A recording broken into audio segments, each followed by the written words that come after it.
My name is Justin Ernat. I'm an orthopedic sports medicine surgeon at the University of Utah Health in Salt Lake City, Utah. Today we're going to be discussing quadriceps tendon autograft ACL reconstruction using suspensory fixation from the rigid loop family of MyTech Sports Medicine. So we have a left knee here and we've already marked out our incisions. I like to position the patient supine on the table. I have their knee flexed to 90 degrees with a foot holder on the table. That way I can look down the axis of the thigh while harvesting my tendon.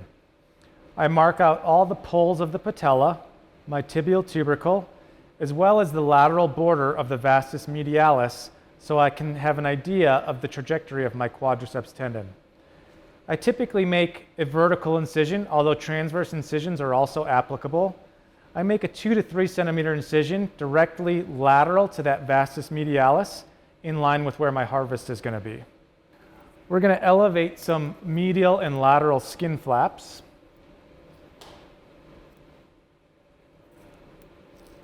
There is always a fatty fascial layer that lies between the skin and on top of the tendon that we will excise right here.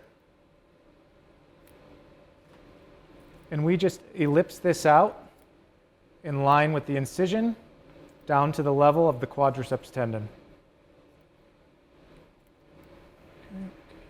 After doing that, we bring in an Army-Navy, and we can identify the lateral border of the quadriceps, which is right here, medial to our tendon. So I'm going to have my assistant hold that up. Next, I'll grab an elevator. It can be a Cobb elevator, a key elevator, something just dull and flat. And while looking up my wound, I just place this on top of the quadriceps tendon and ride it along the medial border, elevating the rest of the fascial and fatty attachments to the tendon so that I can readily visualize the vastus medialis. I do this proximally, medially, laterally, and then over the patella as well. Now that we have everything elevated off, we can grab a second Army-Navy. So if you'll hold there.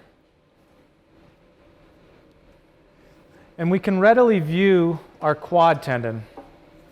At this point, I like to confirm trajectory of the tendon, as well as get an idea of the length of the tendon so I'll know how much I can harvest when taking our graft. So I put one Army-Navy longitudinally with the tendon while the other is holding so I can see the vastus medialis. And I just drive the camera up to the proximal most extent of the quad tendon. Once I'm here, I turn my light cord to be facing up, and I tent the skin proximally.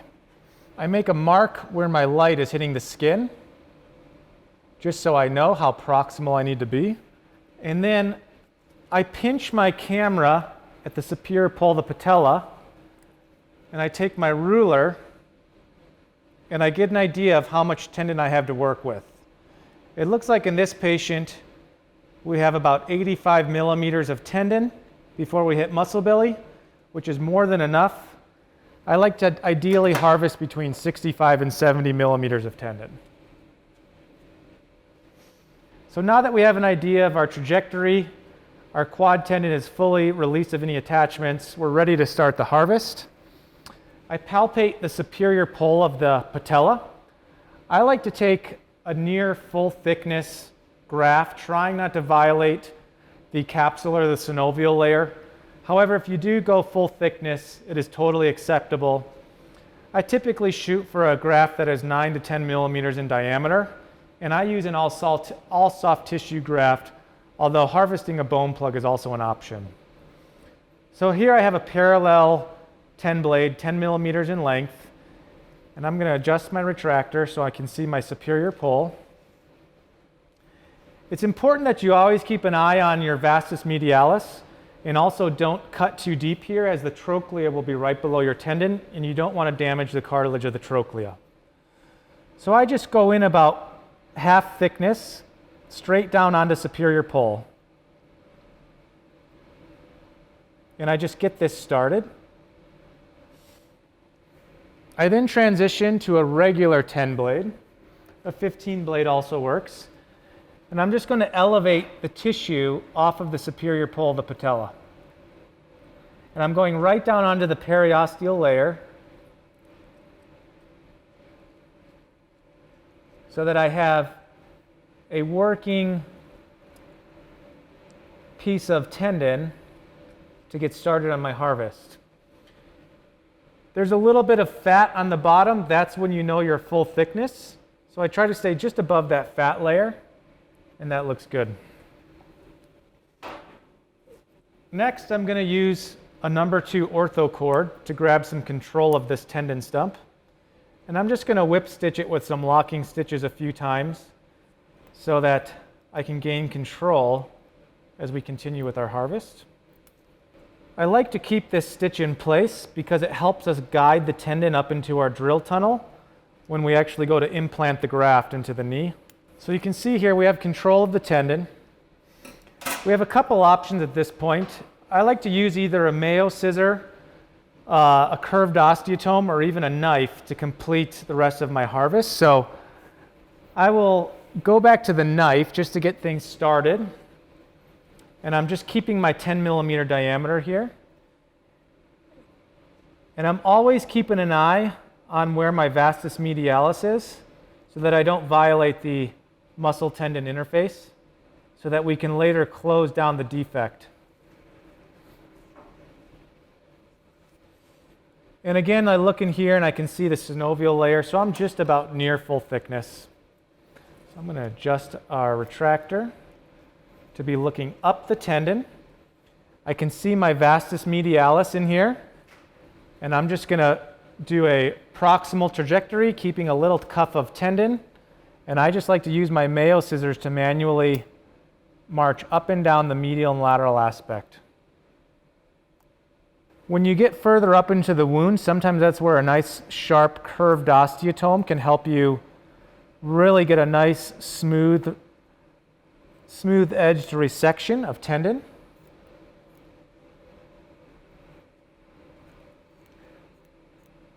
And I'm always keeping an eye on where I'm at proximally, but I'm also looking directly down my tendon up my wound. This is why I like to position the knee this way, flexed at 90 but up on the table, so that I can use my minimal incision but still see all the way up my wound. As we get more proximal, I can take my ruler and I can just double check my length. So I slide it along the tendon until it bottoms out. All right, I cut this ruler to 10 and we're sitting right at about 70 millimeters. I have 3 centimeters left of ruler. So we got all 70 and I think we're ready to resect it proximally. So the next step you can either do here in situ or you can do on the back table. I use one of the smaller speed trap devices to entrap the tendon, and I've slid my tag stitch through here and have delivered my tendon out into the wound. I like to bottom out the tendon against the plastic of the speed trap, as seen here. And what this is going to do, it's not only going to grasp our tendon, but it's going to bulletize the end of the tendon, which will facilitate graft passage into the tunnel. So I have my assistant pull tension on the tendon while I'm going to deploy my speed trap.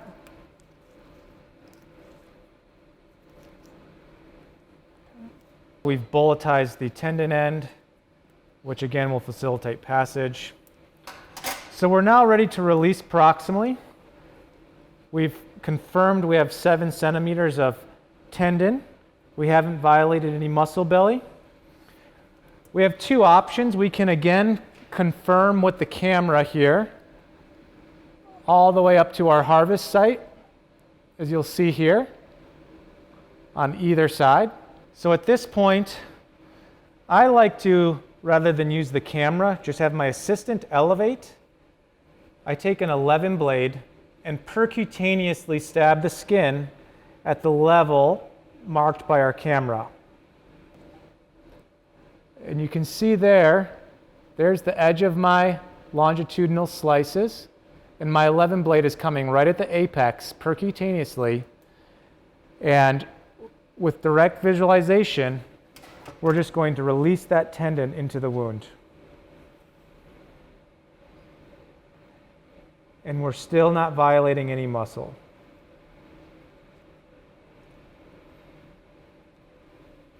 And we've just released our graft. So now we have our graft secured to the graft prep board.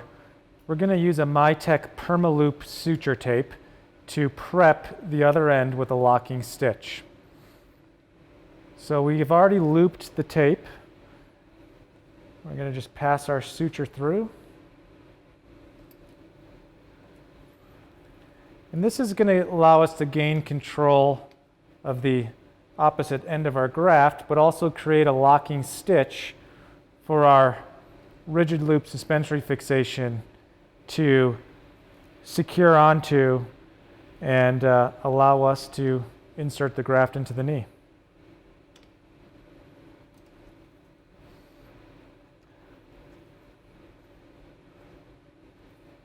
One thing you can see, this is the proximal end of the graft, as you can see the multiple layers of the quadriceps tendon. And so I'm just positioning my stitches so that I encapture all those layers so that I don't get any tissue delamination while tensioning my graft later in the knee.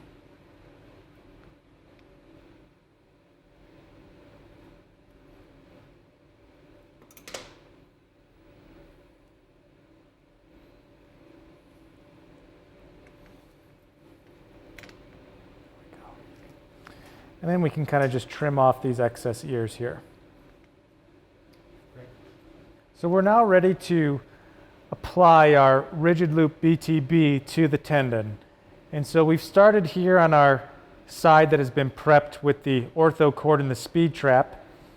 And basically we're going to stagger these stitches behind the stitches of the speed trap, which will provide a ripstop mechanism for the fixation device. So I'll start here a little bit more proximally. And again, I'm going to pay attention to the layers of my quad tendon. I don't want to split the layers. I want to come through them. So here is my superficial layer. Here is my deep layer. So I'm going to come perpendicular to those across my tendon, like so. We will pull this stitch through. And now this stitch came from my far side of the implant, and I am going to shuttle it through the near side of the loop. And so we have a passing mechanism here, a wire device that we will basically use to shuttle this through. I'm going to just keep about an inch of suture free as I get the suture docked into the finger trap mechanism, and while holding my device solid, I kind of seesaw this through, and you can see now the stitch has been passed through.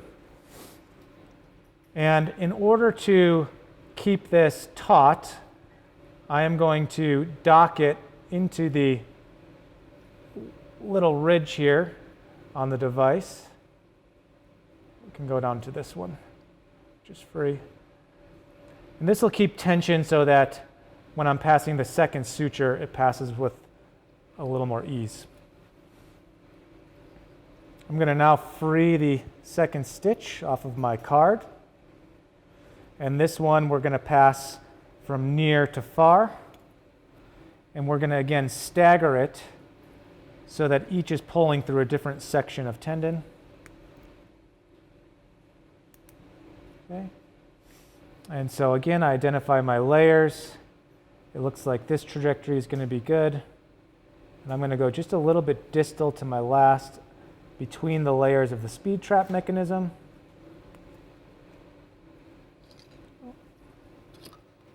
We will pull this through.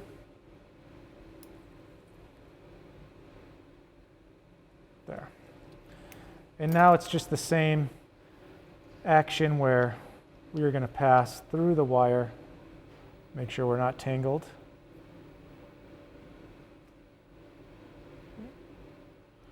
So I have this secured. Again, about an inch of some lag. Secure my card. I'm going to dock the stitch and kind of seesaw wiggle through there like so. So as you can see here, we've already prepped one side of the graft. We've staggered our BTB rigid loop through our speed trap, and we have it on tension. The one reason I like this technique is because the fixation device is passing through our graft rather than through a point at the end of the graft. So we can tension our button all the way down onto the graft without worrying about bottoming out our fixation. So we're going to just move to the other side here. We've prepped it with our Permaloop suture tape. And in a similar fashion, we're just going to stagger our suture passes within the locking links of the suture tape. So I'll come through the layers of my tendon, this being superficial, this being deep. We have a couple options to pass our sutures with. We can use a curved free needle. That's my preference. But an alternative is also to use a straight needle like a spinal needle or Keith needle in order to pass perpendicular to the tissue. So we've gone ahead and we've drilled both our femoral and tibial tunnel using the MyTech Twister reamer. Also during graft preparation, my assistant has closed the defect in the quad tendon, usually closed that with an absorbable zero suture. Now that we have our tunnels drilled, I've drilled my femoral tunnel to a line-to-line diameter of 10 millimeters, since our graft was 10 millimeters. I drill my femoral tunnel to a fixed depth of 15 to 20 millimeters so that my graft will dock in place. For an all-inside technique, on the tibial side, I tend to err on over-reaming up to 30-35 millimeters in length and also at a line-to-line diameter. This way I can pull my graft into the tibial tunnel and then secure my graft into the femoral tunnel without either bottoming out my graft or without having insufficient graft within each tunnel. So we have our passing sutures in place. I have my graft ready to pull through my tibial tunnel. I am going to pull through my anterior medial portal, and my suture should come down out here. And once my sutures are through, I just double check and make sure all of my sutures have made it through, and all the way out my tibial tunnel, my sutures will just follow behind. So we are going to pull our tibial graft down into our tunnel, bottoming it out. I had marked the graft, you see the purple there, at 15 millimeters. And when that goes in, I know I have enough graft dunked in there. Okay, next, we are going to pass our femoral side and make sure all of our stitches come through, which it looks like we have. Now what you'll see here is I've left the sutures from the ortho cord and from the speed trap on the end of the graft. That's going to be key in guiding our graft up into the tunnel independent of the button. So I'm going to pull independently on the ortho cords. See our graft pop in. And I'm not even going to pull on the button. So we now got our femoral side up into the tunnel. You can see my purple mark for 15 millimeters. Go ahead and pull on the blue one with the clamp. We're going to dock it all the way up in. Good. Okay. I always make a small little incision laterally and just deliver my button all the way out past the IT band. So now Josh has docked us in. So we are going to grab our stitches from our adjustable, which are right here. You can drop those. And we are just going to cinch the button down into place to secure the femoral side. So go ahead and just seesaw those back and forth, kind of separate them and pull, pull, pull. And we're going to guide this through the IT band down onto the lateral aspect of the femur until it's completely bottomed out. That's very good. And we got some good fixation. The other reason I like this small incision is I can just stick my finger and ensure that my button is flipped and on the lateral cortex, and I can feel that perfectly there. Okay. So at this point, we can drop our femoral sutures. We can remove our scope portal. We cycle the graft to remove some creep. Okay. And at this point, we would hold the knee at 10 degrees of flexion, so if you don't mind holding that there. And I clear off my tibia for exposed periosteum, and now we just have to deploy our tibial button to complete our fixation. Okay, our graft is docked. We are just going to cycle these down into place. Okay, and we're secure.